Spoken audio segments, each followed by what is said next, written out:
Shalom Bapak Ibu Saudara yang dikasihi oleh Tuhan Yesus Kristus. Kalau pada hari ini kita bisa sama-sama berkumpul kembali untuk sama-sama kita beribadah bersama, meskipun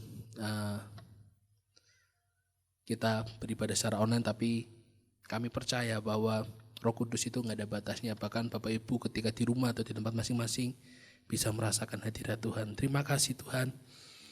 Terima kasih untuk hari yang indah yang Kau berikan buat kami Tuhan. Kami mau bersuka cita, kami mau bersorak-sorai meninggikan nama-Mu ya Bapa. Terima kasih Yesus, terima kasih Roh Kudus, terima kasih. Kami serahkan akan ibadah ini di dalam nama Yesus Kristus Tuhan. Haleluya, amin, amin. Nyanyilah dan menarilah bagi Sang Raja kita, haleluya.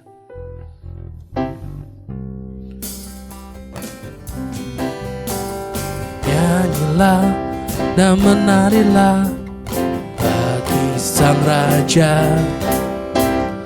Nyanyilah dan menarilah bagi Sang Raja. Nyanyilah, nyanyilah dan menarilah bagi Sang Raja. Haleluya. Nyanyilah dan menarilah bagi Sang Raja. Angkatlah tanganmu, pujilah Dia, tinggikan namanya, sukacita bersoraklah. Hey, nyanyilah dan menarilah bagi Sang Raja. Haleluya. Nyanyilah dan menarilah bagi Sang Raja. Nyanyilah, nyanyilah dan menarilah bagi Sang Raja. Nyanyilah dan menarilah bagi Sang Raja. Angkatlah tanganmu, pujilah Dia, tinggikan namanya, sukacita bersoraklah. Hey, nyanyilah dan menarilah bagi Sang Raja. Nyanyilah dan menarilah bagi Sang Raja. Nyanyilah, nyanyilah dan menarilah bagi Sang Raja. Nyanyilah dan menarilah bagi Sang Raja. Angkatlah tanganmu, pujilah Dia, tinggikan namanya, sukacita bersoraklah. Angkatlah tanganmu, pujilah Dia, tinggikan namanya, sukacita bersoraklah. Hey, nyanyilah dan menarilah bagi Sang Raja. Nyanyilah dan menarilah bagi Sang Raja. Nyanyilah, nyanyilah dan menarilah bagi Sang Raja. Nyanyilah dan menarilah bagi Sang Raja. Bagi Sang Raja, bagi Sang Raja. Haleluya, haleluya, haleluya. Kita mau bernyanyi, kita mau menari bagi Raja kita, yaitu Yesus Tuhan kita. Haleluya. Terima kasih Tuhan. Thank you Lord.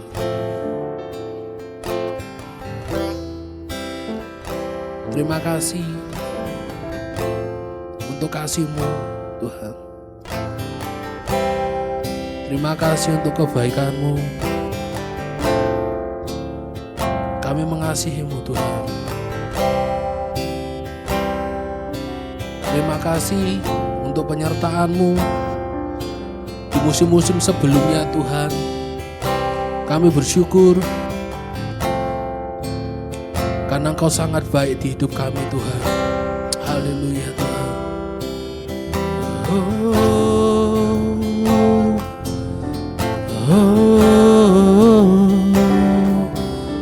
Kami bersyukur.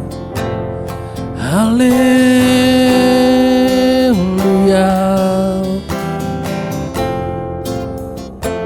Haleluya.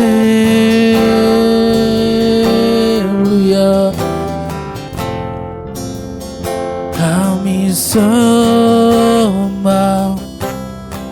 kami tinggikan nama-Mu. Haleluya.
We love you, Lord. We love you, Jesus. Haleluya. Haleluya. Terima kasih Tuhan. Terima kasih Tuhan. Kami mengasihi-Mu Tuhan. Haleluya. Haleluya. Haleluya.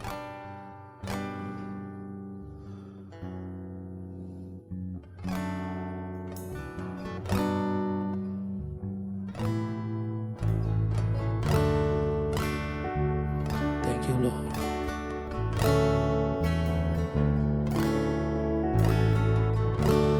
Jesus, I love you. Jesus, I love you. Through the season may change, still your love will remain. Jesus, I love you. Jesus, I love you. Jesus, I love you. Hear a cry of my heart, know every word is true. Jesus, I love you.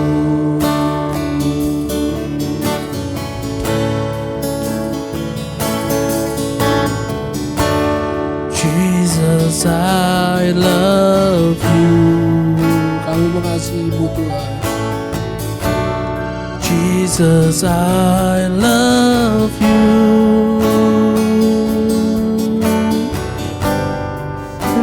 Season may change, still your love will remain. Jesus, I love you. Jesus, I love you.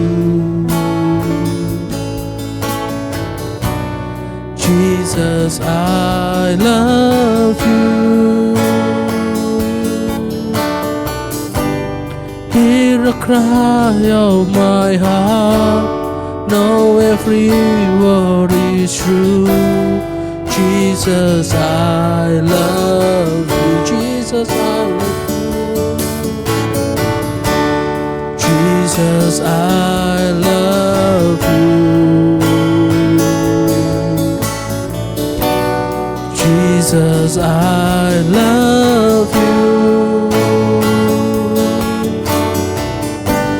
Through the seasons may change, still your love will remain. Jesus, I love you. Jesus, I love you. Jesus, I love you. Hear the cry of my heart, know every word is true. Jesus, I love you. Hear the cry of my heart, know every word is true. Jesus, I love you. Hear the cry of my heart, know every word is true. Jesus, I love you.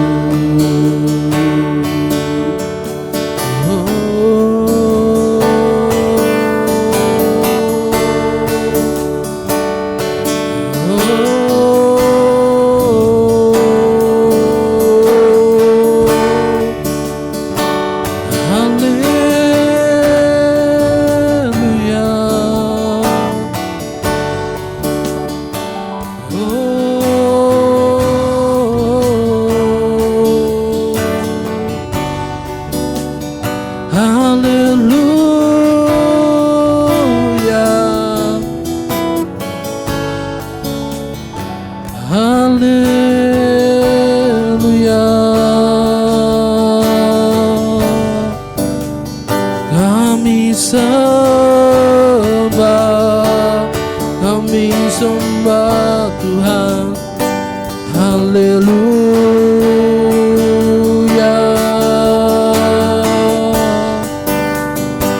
Oh, kami sembah, haleluya,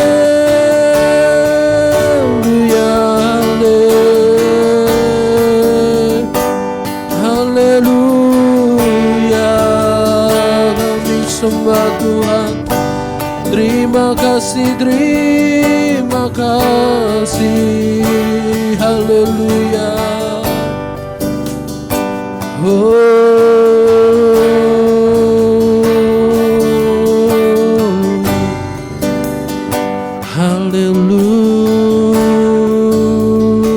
Haleluya, kami sembah, haleluya.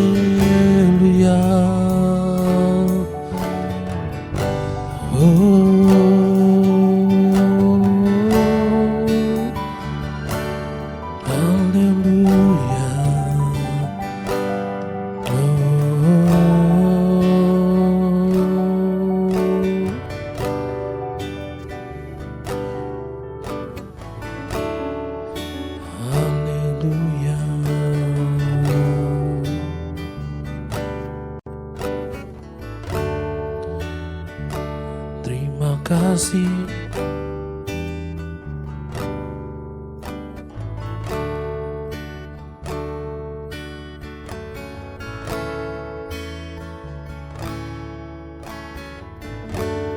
Jesus, I love you. Jesus, I love you. The season may change, still your love will remain. Jesus, I love you. Jesus, I love you. Jesus, I love you. Hear the cry of my heart, know every word is true. Jesus, I love you. Jesus, I love you. Jesus, I love you. Through the season may change, still your love will remain. Jesus, I love you. Jesus, I love you. Jesus, I love you. Hear the cry of my heart, know every word is true. Jesus, I love you. Hear the cry of my heart, know every word is true. Jesus, I love you. Hear the cry of my heart, know every word is true. Jesus, I love you. Terima kasih Tuhan.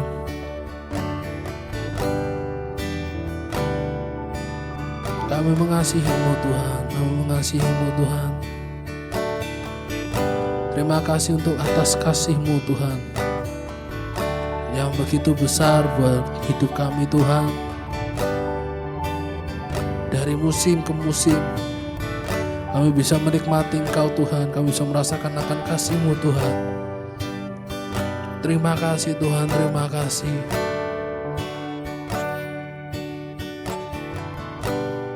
Terima kasih Tuhan, terima kasih. Haleluya.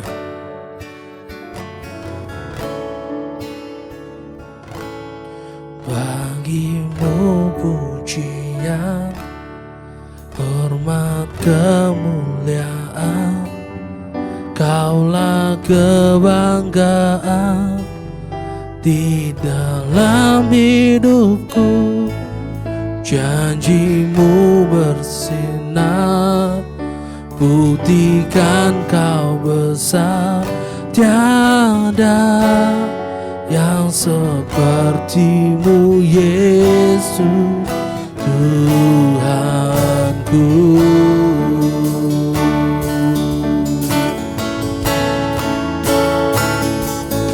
Bagi-Mu pujian, hormat kemuliaan, Kaulah kebanggaan di dalam hidupku.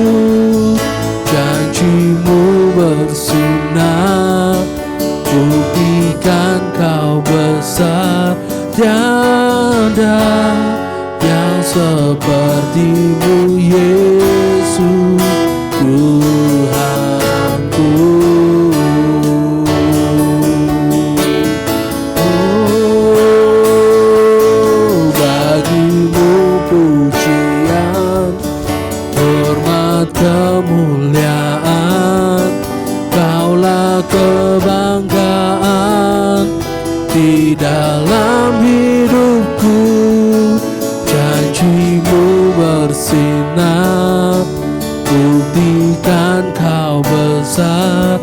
Tiada yang seperti-Mu Yesus Tuhanku.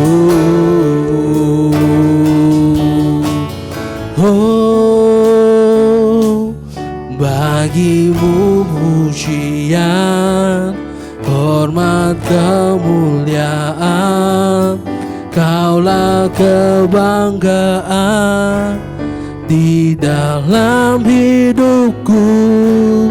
Janji-Mu bersinar, buktikan Kau besar.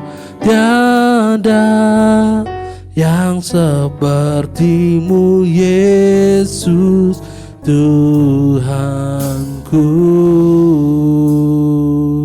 Tiada yang seperti-Mu Yesus Tuhan. Tiada yang seperti-Mu Yesus Tuhanku.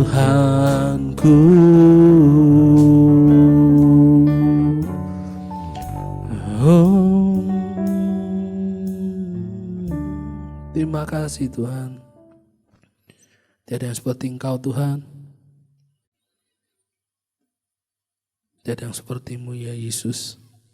Terima kasih Tuhan, terima kasih. Hanya segala hormat, segala kepujian ya bagi-Mu Tuhan. Kami bersyukur. Kami bersyukur dan kami berterima kasih Tuhan atas kebaikan-Mu Tuhan di hidup kami. Terima kasih Tuhan, terima kasih Yesus, terima kasih. Sebentar Tuhan, kami mau mendengarkan dengan kebenaran firman-Mu Tuhan. Kau yang pimpin akan hamba-Mu yang akan menyampaikannya apa-apa. Terima kasih Tuhan, terima kasih. Kami siap untuk menerima kebenaran firman-Mu Tuhan. Dalam nama Yesus Kristus kami sudah berdoa. Haleluya. Amin. Puji nama Tuhan, Bapak Ibu Saudara sekalian di dalam nama Tuhan Yesus Kristus. Hari ini kita akan melihat firman Tuhan yang di dalam Ibrani pasal yang kedua ayat 5 sampai yang ke-7. Apakah manusia sehingga engkau mengingatnya? Kita baca lebih dulu Ibrani 2 ayat 5 sampai 7. Saudara yang punya Alkitab, yang bawa Alkitab, saudara buka. Saya baca demikian, sebab bukan kepada malaikat-malaikat telah ia taklukkan dunia yang akan datang yang kita bicarakan ini. Ada orang yang pernah memberi kesaksian di dalam suatu nas, katanya, apakah manusia sehingga engkau mengingatnya, atau anak manusia sehingga engkau mengindahkannya. Namun engkau telah membuatnya untuk waktu yang singkat sedikit lebih rendah daripada malaikat-malaikat dan telah memahkotainya dengan kemuliaan dan hormat. Saudara, saya kasih judul apakah manusia sehingga engkau mengingatnya. Ini ada di ayatnya yang ke-6, saudara. Nah, penulis surat Ibrani ini mengutip ayat dari Mazmur 8 ayat 5 sampai yang ke-7. Tetapi ia tidak menyebutkan bahwa Mazmur ini ditulis oleh Daud. Nah, hanya ia berkata ada orang yang memberi kesaksian. Ini di ayatnya yang ke-6. Ada orang yang pernah memberi kesaksian. Daud telah bersaksi. Daud telah bersaksi. Waktu itu Daud melihat seluruh alam semesta. Dia melihat keagungan Tuhan. Dia melihat tangan Tuhan yang mengukir. Dia melihat semua alam semesta ini di dalam kekudusan dan keheningannya bersama dengan Tuhan. Akhirnya Daud berkata, siapa manusia ini sehingga engkau memperhatikannya? Siapa kita ini sehingga engkau memperhatikannya? Dalam Sakaria ada dikatakan, siapakah aku ini sehingga engkau mengingatnya, aku ini biji matamu Tuhan. Nah saudara, siapa yang dikatakan ini? Siapa manusia sehingga engkau memperhatikannya? Apakah saudara diperhatikan Tuhan? Lalu siapakah saudara? Itu kira-kira judulnya, tetapi kita akan melihat dari ayat yang ke-5 lebih dulu.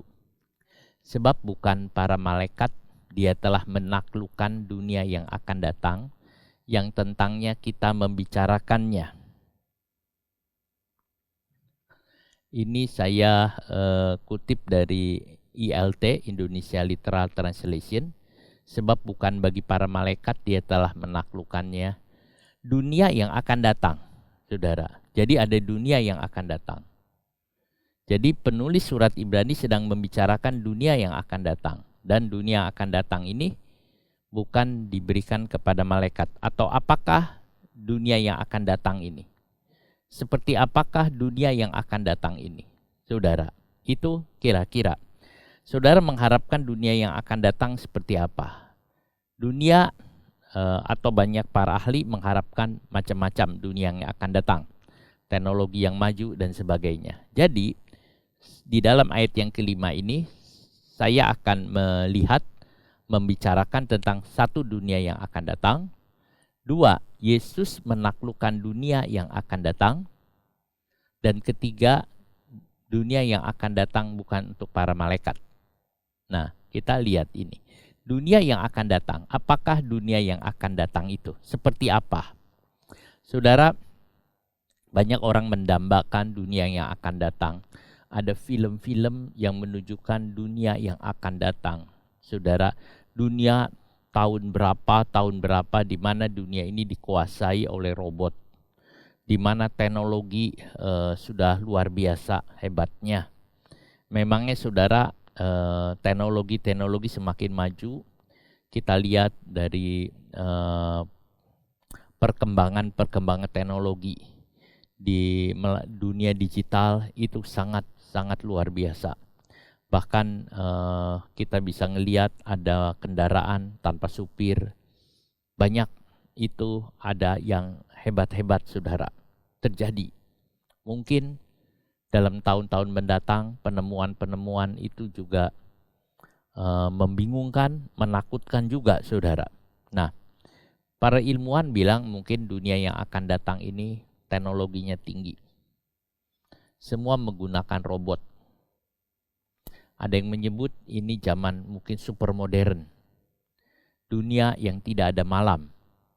Macam-macam mereka menyebutnya saudara. Tapi orang mengharapkan dunia yang akan datang. Seperti apakah dunia yang akan datang? Saudaraku, Alkitab menyebut dunia yang akan datang juga. Manusia mencoba menciptakan dunia yang akan datang dengan angan-angan pikirannya.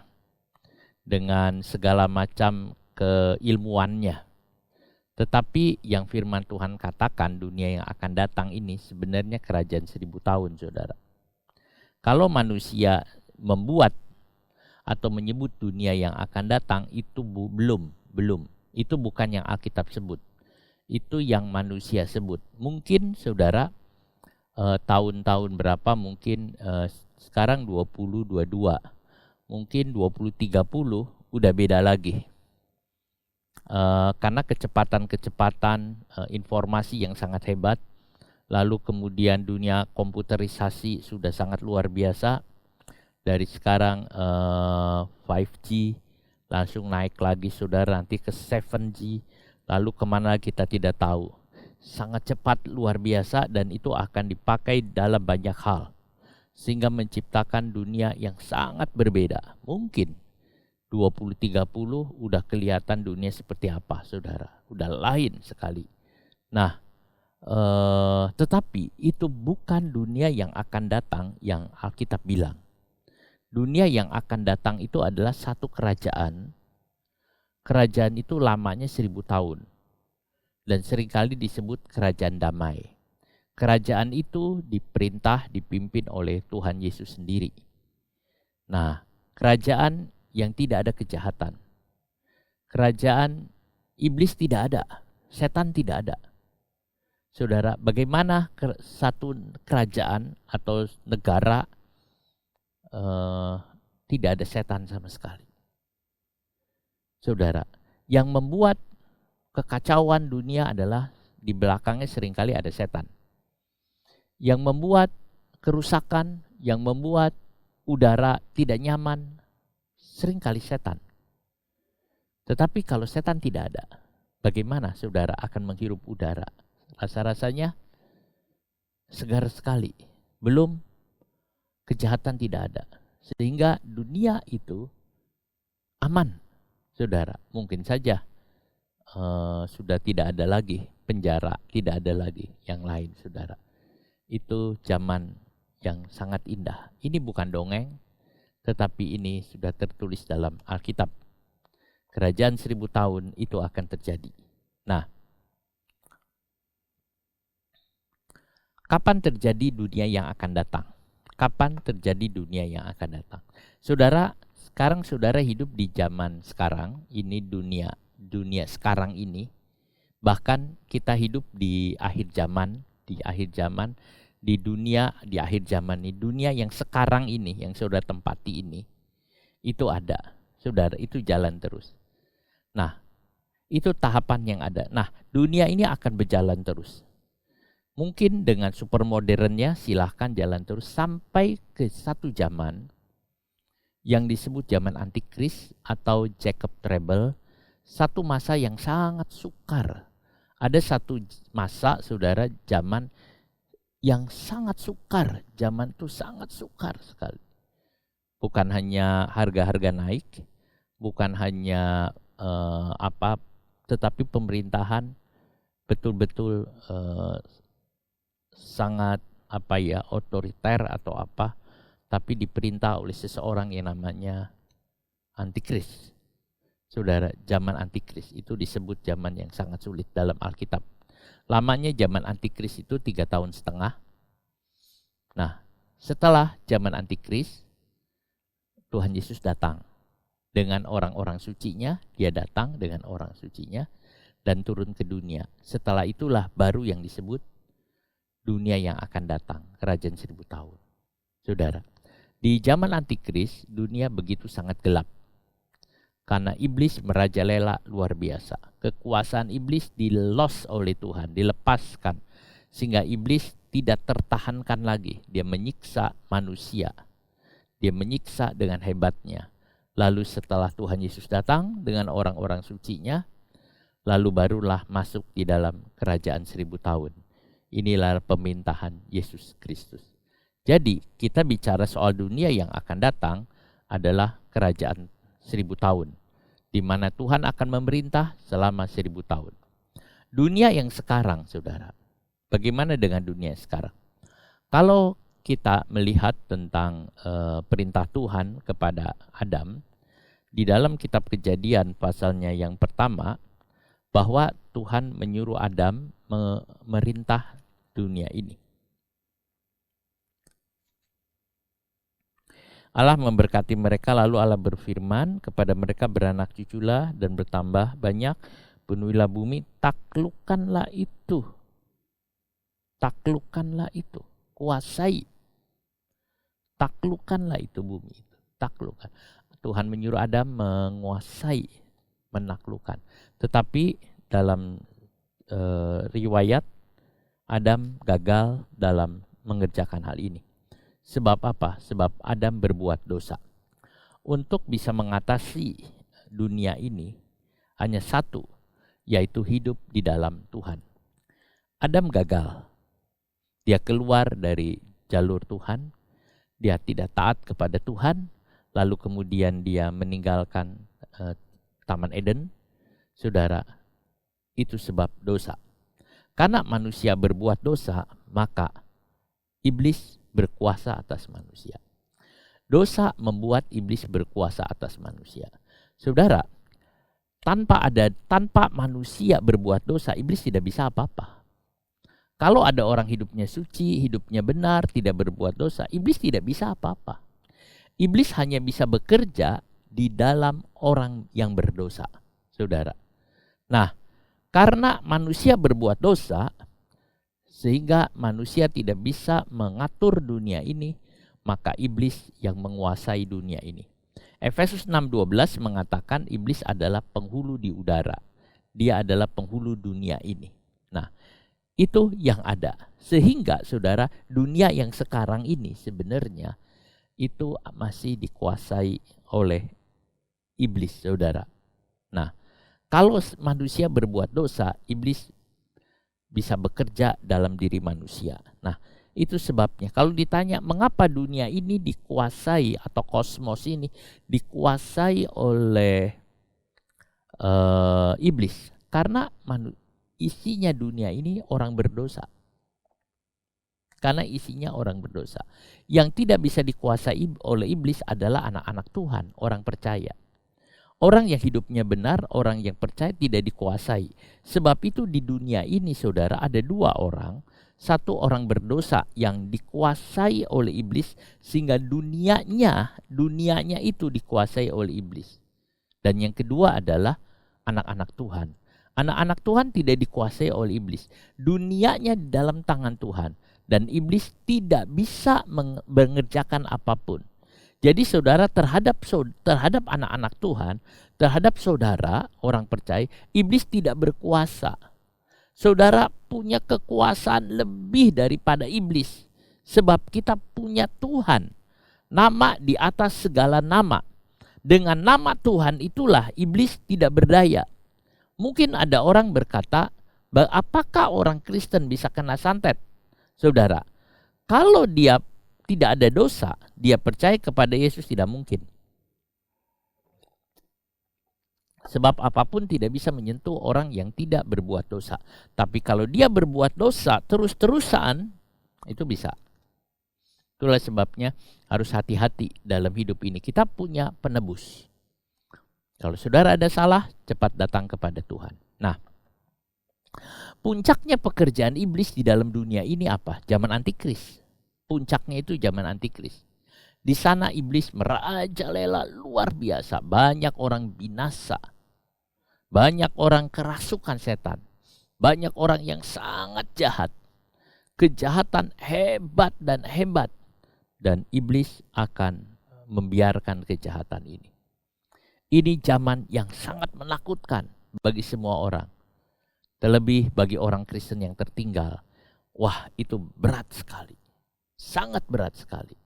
Itulah sebabnya jangan sampai kita melewati zaman ini. Iblis yang mengatur sistem dunia. Jadi saudara, dunia ini diatur oleh namanya sistem. Nah, yang disebut dunia ini adalah kosmos.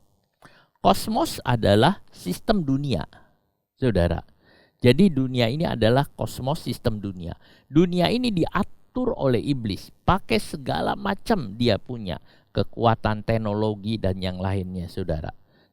Tapi sekali lagi saya katakan, saudara, bahwa anak-anak Tuhan berbeda. Nah, iblis mengatur semuanya. Tetapi nanti riwayatnya iblis sudah ditetapkan oleh Alkitab.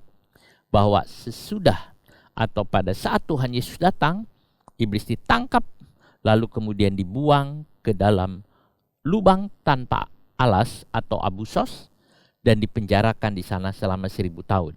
Sedangkan antikris langsung dibuang ke lautan api. Itu selesai. Sehingga kerajaan 1000 tahun tidak ada iblis, tidak ada kejahatan. Karena kejahatan sudah dituntaskan habis. Saudara, jadi dunia yang saudara tinggal sekarang ini, itu masih diatur oleh iblis sistemnya. Tetapi kita bisa berkata kepada iblis dalam nama Tuhan Yesus Kristus, kau pergi.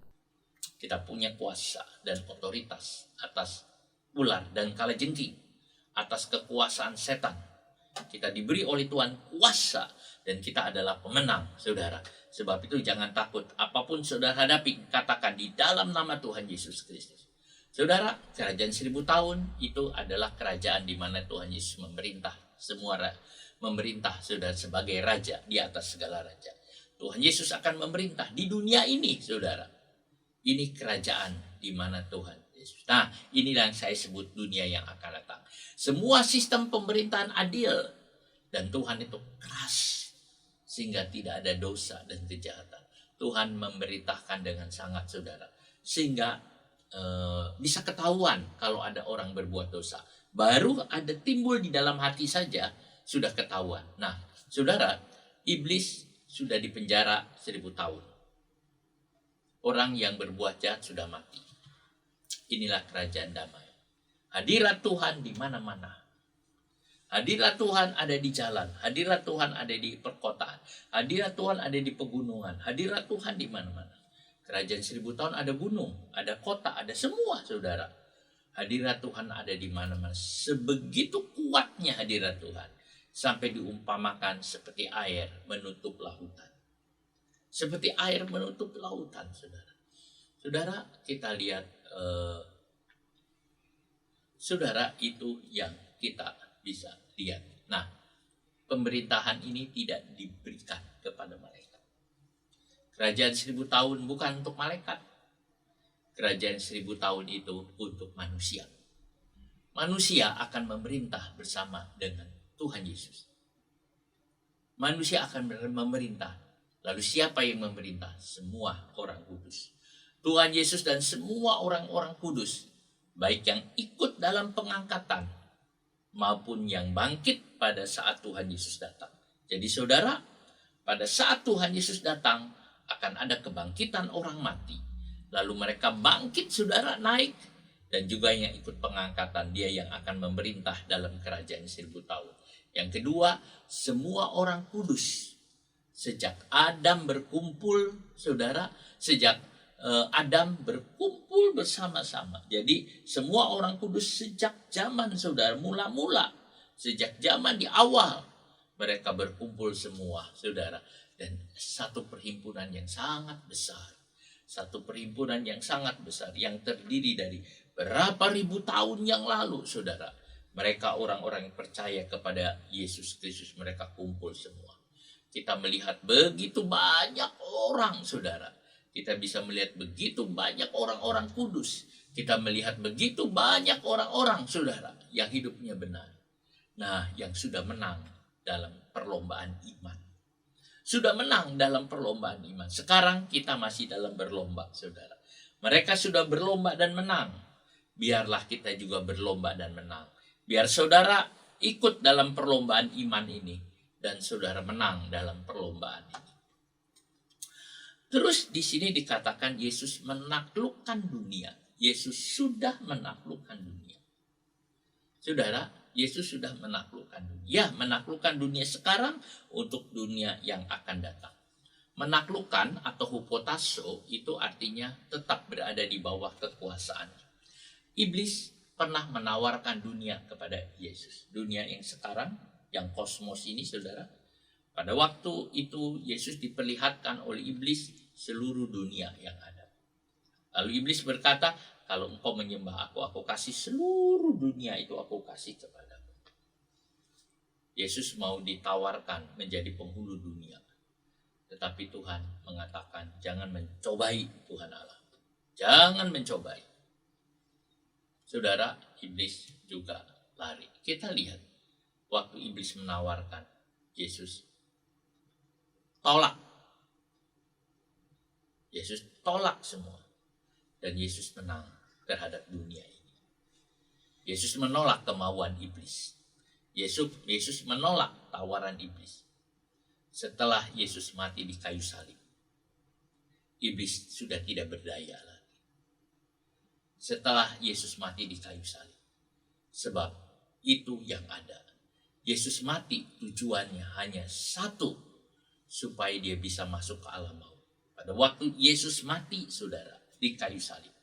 Itu bukan mati seperti kita. Mati yang diam saja seperti orang mati. Tidak. Pada waktu Yesus mati. Karena dia tidak ada dosa. Dan iblis tidak berdaya. Maka pada waktu dia masuk ke dalam alam kubur, saudara, Yesus merebut kunci alam maut, mengalahkan iblis, melepaskan para tawanan, dia membebaskan semua. Lalu kemudian Yesus bangkit dan iblis habis kekuasaannya. Saat itu, saudara, dunia ada di dalam tangan Tuhan. Tetapi itu untuk yang percaya. Yang tidak percaya masih tetap di dalam tangan iblis. Kalau percaya, pasti berontak, saudara. Sebenarnya dalam tangan Tuhan. Tetapi karena tidak percaya, maka dia ada di dalam tangan iblis. Iman kita kepada Yesus juga telah mengalahkan dunia. Yohanes 16:33 mengatakan, di dalam dunia kamu menderita penganiayaan. Tetapi kuatkanlah hatimu, aku telah mengalahkan dunia. Sistem dunia. Tuhan mengatakan, aku telah mengalahkan dunia. Kamu mengalami penderitaan di dunia ini. Kamu mengalami penderitaan. Tetapi ketahuilah, aku sudah mengalahkan dunia. Saudara, siapa yang mengalahkan dunia? Tuhan Yesus telah mengalahkan dunia. 1 Yohanes 4 ayat 4, sebab roh yang ada di dalam kamu lebih besar daripada roh yang ada di dalam dunia. Roh Kudus yang ada di dalam diri kita itu lebih besar dari yang ada di dalam dunia, sehingga kita bisa mengalahkan dunia. 1 Yohanes 5 ayat yang keempat, semua yang lahir dari Allah mengalahkan dunia.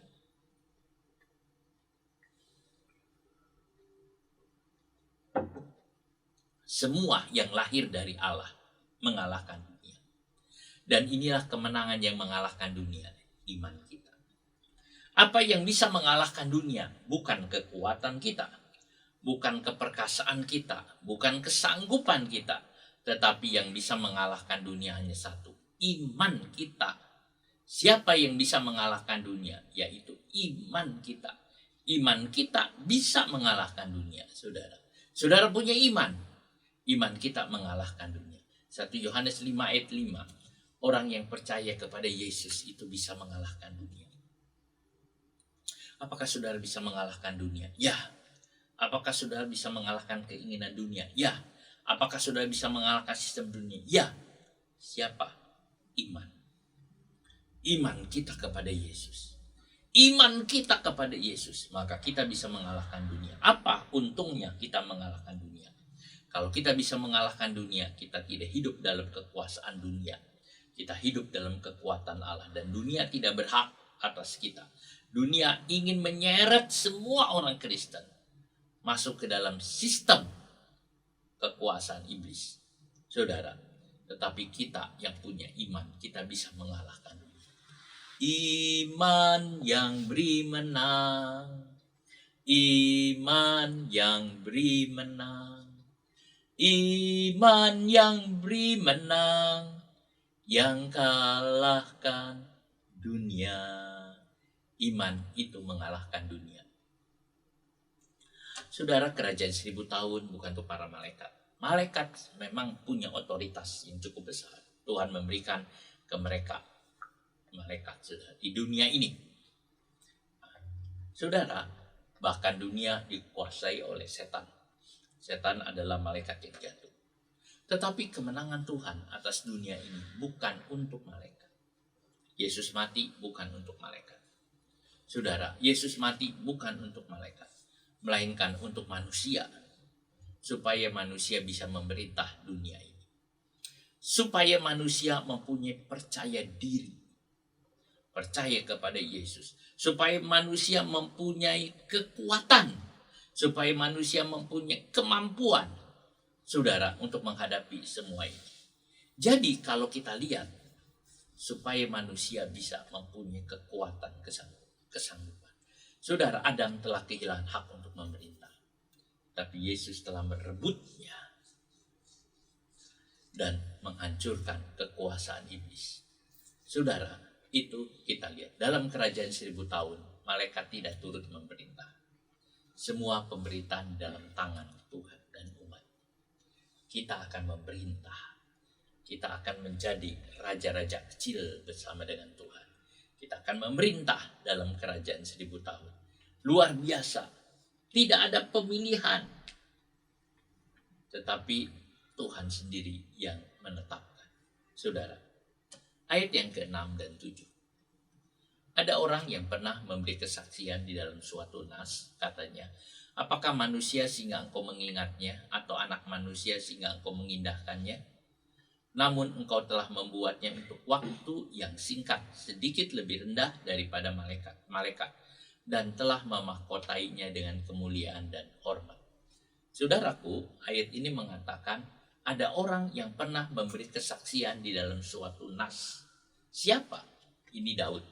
Mazmur pasal 8 ayat 5 sampai 7.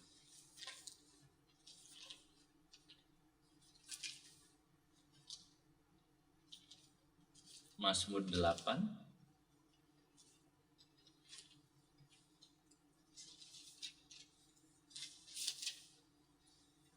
apakah manusia sehingga engkau mengingatnya? Apakah anak manusia sehingga engkau mengindahkannya? Namun engkau telah membuatnya hampir sama seperti Allah. Saudara, terjemah surat Ibrani mengatakan seperti malaikat, tetapi di Mazmur seperti Allah. Nah, hampir sama seperti Allah. dan telah memahkotainya dengan kemuliaan dan hormat. Engkau membuat dia berkuasa atas buatan tanganmu. Segala-galanya telah kau letakkan di bawah kakinya. Sudah lihat? Ini kutipan dari sini yang diambil oleh oleh penulis Ibrani. Tetapi bukan dalam bahasa Ibrani, melainkan dalam bahasa Yunani. Apakah manusia? Siapa manusia? Tetapi pertanyaan di sini bukan siapakah manusia, tapi apakah manusia? Manusia itu apa? Manusia itu apa? Saudara, banyak orang bertanya apakah manusia? Para filsuf Yunani saat itu yang ada di daerahnya, saudara, para filsuf-filsuf Yunani bertanyakan apakah manusia. Para saintis mempertanyakan apakah manusia. Mereka mulai melihat manusia. Ada yang bilang manusia adalah hasil evolusi dari binatang yang lebih rendah. Ada hal-hal demikian banyak, saudara. Mereka mencoba mencari tahu apakah manusia. Jawabannya banyak mereka tidak tahu, tidak mengerti. Definisinya gak jelas. Tapi firman Tuhan tahu. Firman Tuhan menjelaskan tentang manusia. Apa manusia? Manusia, saudara.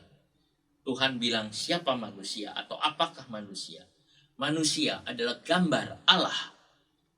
Manusia adalah gambar Allah. Saudara, itu yang ada. Manusia adalah gambar apa manusia? Mereka cari tahu mana-mana.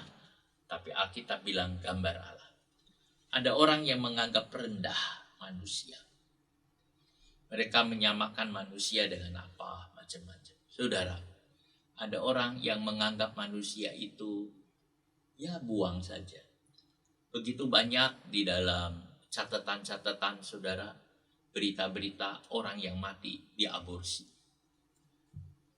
Bahkan ada yang mengatakan lebih banyak jumlahnya daripada Perang Dunia Kedua yang mati diaborsi. Mereka dengan mudah pergi minum obat atau pergi kemana saja saudara untuk mengeluarkan janin. Kita percaya bahwa manusia hidup masih ada dalam kandungan sudah disebut manusia. Tapi mereka dengan rendah, dengan gampangnya dia buang. Berapa banyak yang mereka menganggap seperti itu. Tetapi saudara, mereka menghargai binatang lebih dari manusia seringkali.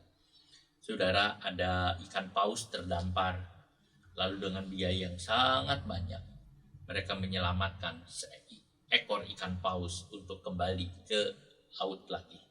Tetapi setelah manusia mau lahir, bahkan diaborsi, dibunuh, saudara. Itu yang ada. Nah, saudara, seperti itu. Edward Young tahun 1681-1775 bilang betapa miskinnya manusia, tetapi betapa kayanya dia. Betapa hinanya, tetapi betapa agungnya. Betapa rumitnya, tetapi betapa indahnya manusia. Manusia itu begitu kompleks, begitu banyak hal. Manusia, siapa manusia? Apakah manusia? Apakah yang dibuat oleh manusia? Apakah pekerjaan manusia? Semua berhubungan dengan manusia. Apakah manusia? Lalu kita kembali, saya tidak ingin mengupas tentang antropologi, ilmu tentang manusia. Saudara, tentang apa yang Allah buat manusia. Kadang-kadang kita ngelihat penuh dengan keajaiban manusia itu. Nafas. Saudara, rasa. Di dalam mulut itu ada banyak rasa, saudara. Kalau kita lihat, saudara, ada rasa yang keluar, saudara. Terus ada belum banyak hal. Tubuh manusia ini tubuh yang ajaib, saudara, yang Tuhan ciptakan. Nah, sekarang saya tidak bicara soal tentang keajaiban tubuh manusia, tetapi apakah manusia, saudara, sehingga diberi kepercayaan untuk memerintah di kerajaan 1000 tahun. Padahal malaikat tidak. Apakah manusia sehingga diberi kepercayaan untuk memerintah di kerajaan 1000 tahun? Apakah manusia kedudukannya lebih tinggi dari malaikat? Tidak, saudara. Kalau kita lihat, malaikat adalah makhluk surgawi. Dia kedudukannya lebih tinggi daripada manusia. Saudara, manusia itu kedudukannya lebih rendah.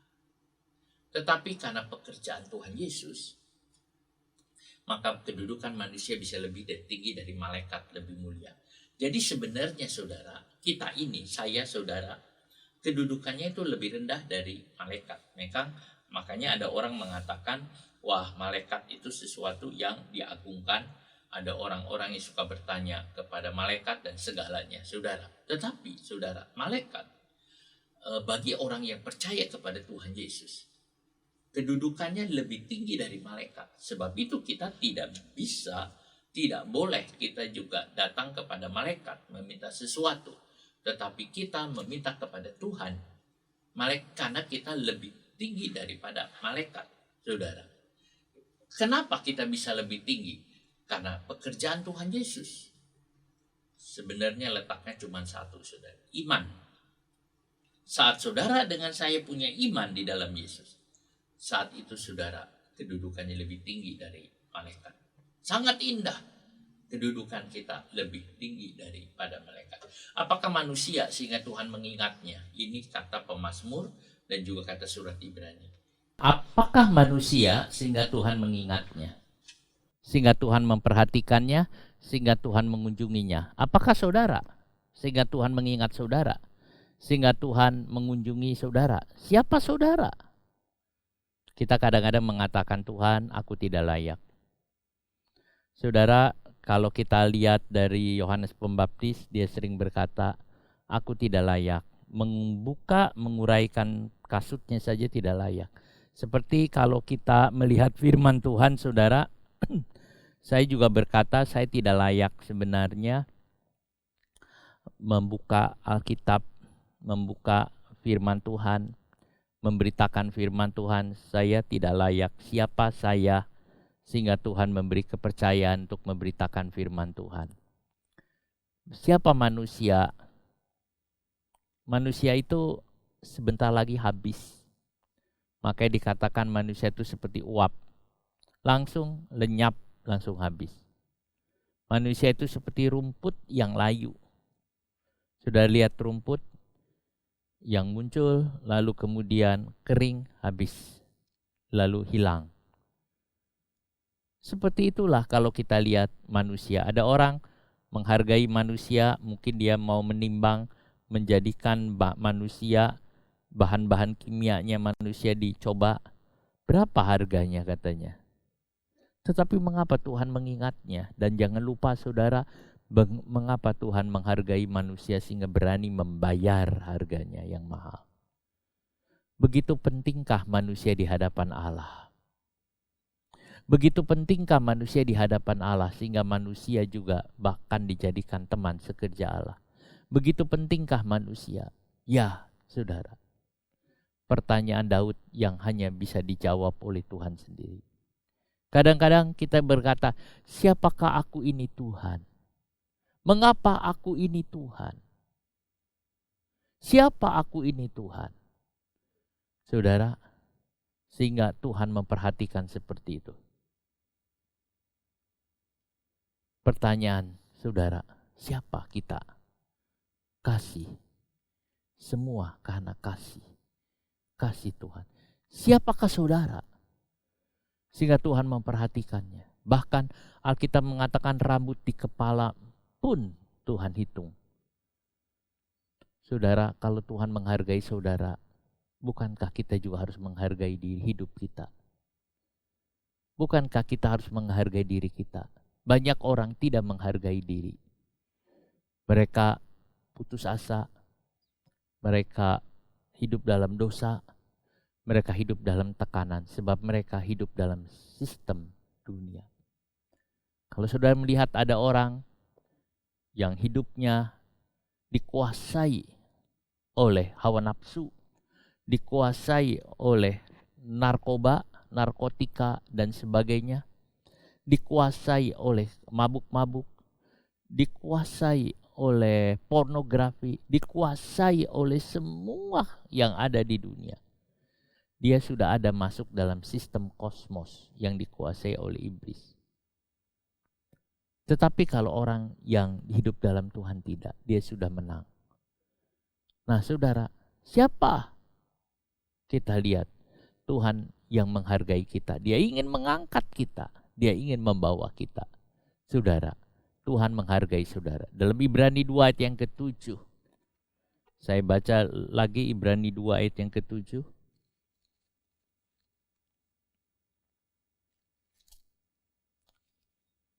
Namun kau telah membuatnya untuk waktu yang singkat sedikit lebih rendah daripada malaikat-malaikat.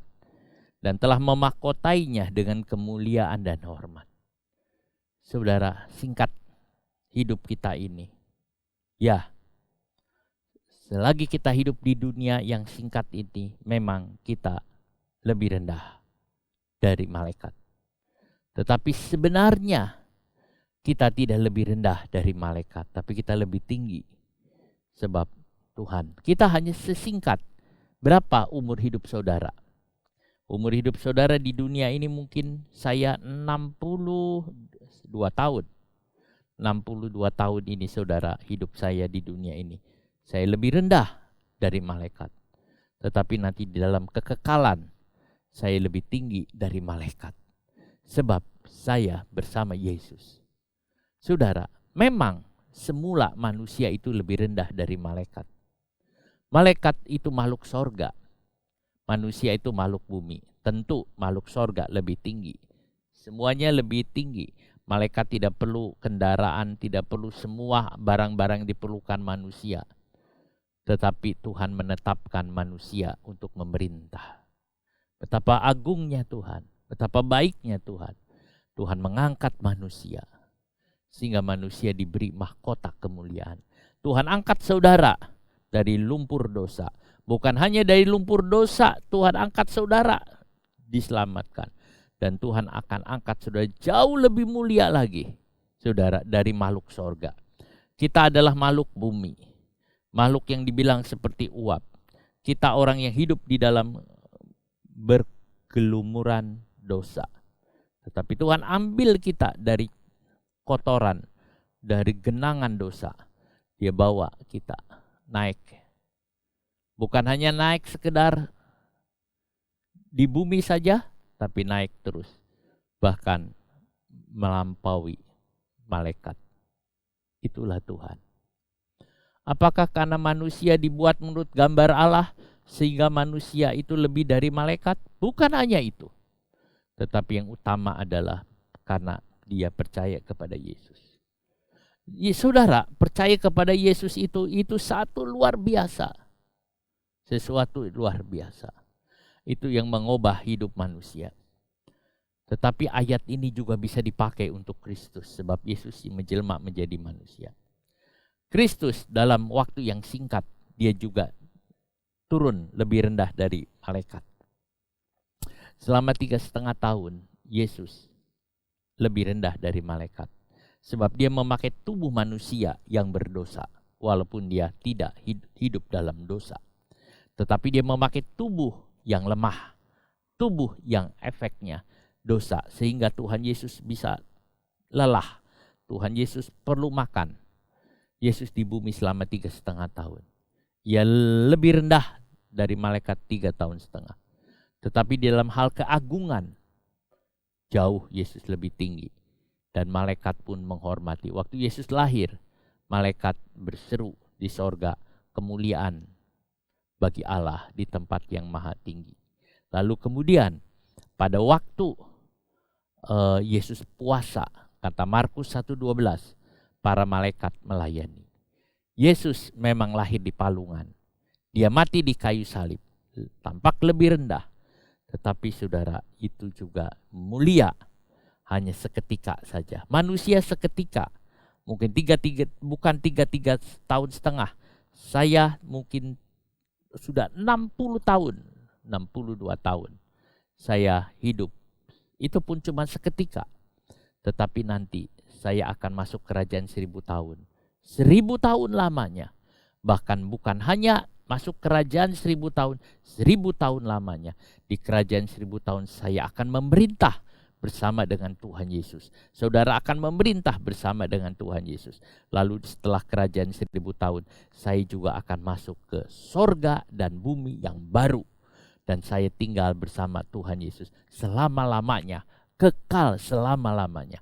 Oh, betapa indahnya dan betapa luar biasanya yang Tuhan buat. Saya akan tinggal bersama dengan Dia, sama Yesus selama-lamanya dalam sorga dan bumi baru. Mengapa Yesus menjadi manusia seperti kita? Apa tujuannya? Apa tujuannya hanya sekedar menebus dosa manusia?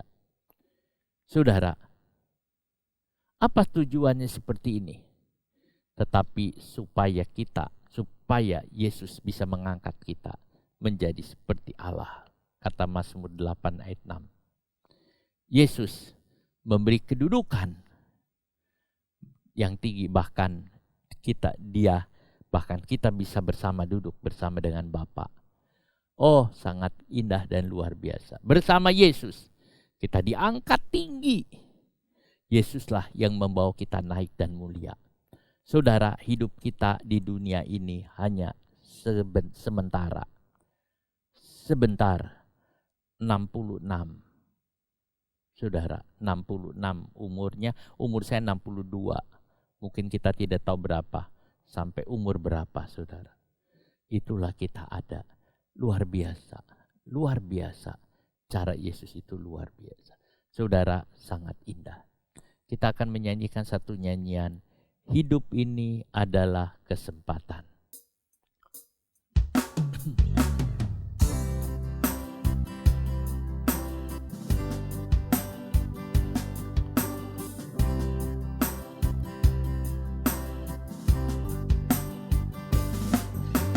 Hidup ini adalah kesempatan. Hidup ini untuk melayani Tuhan. Jangan sia-siakan apa yang Tuhan beri. Hidup ini harus jadi berkat. Oh Tuhan, pakailah hidupku selagi aku masih kuat.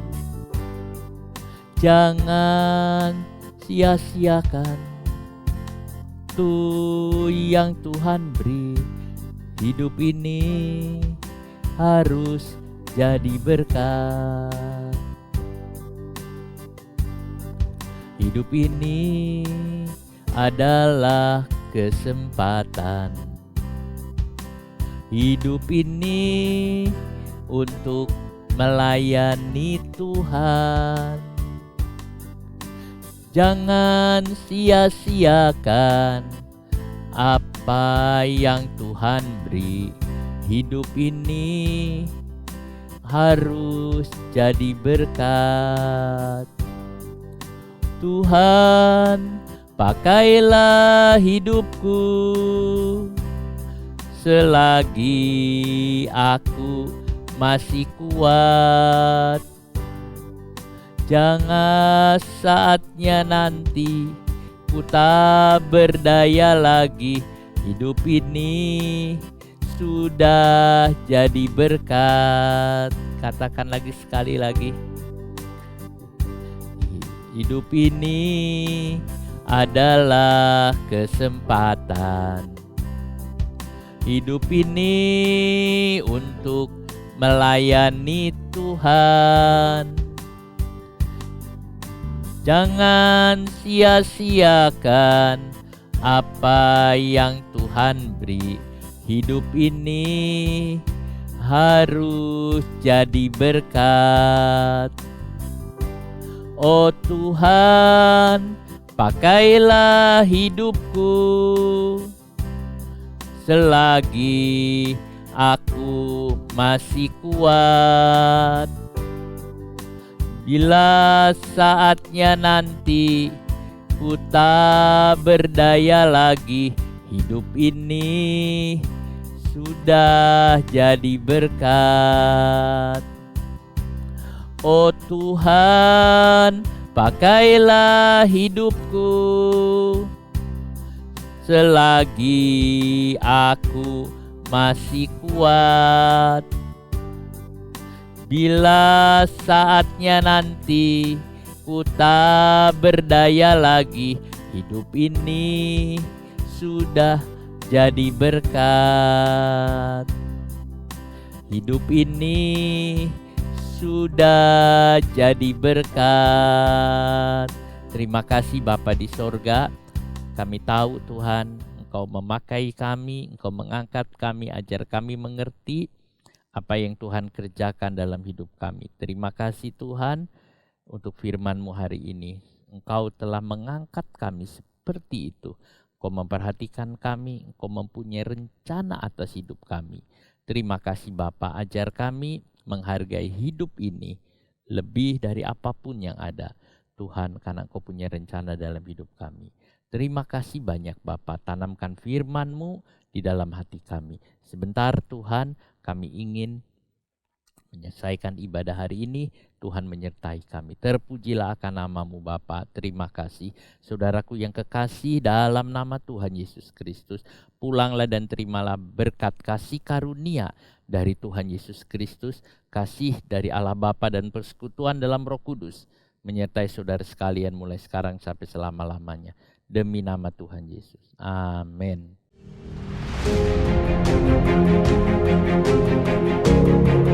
Thank you.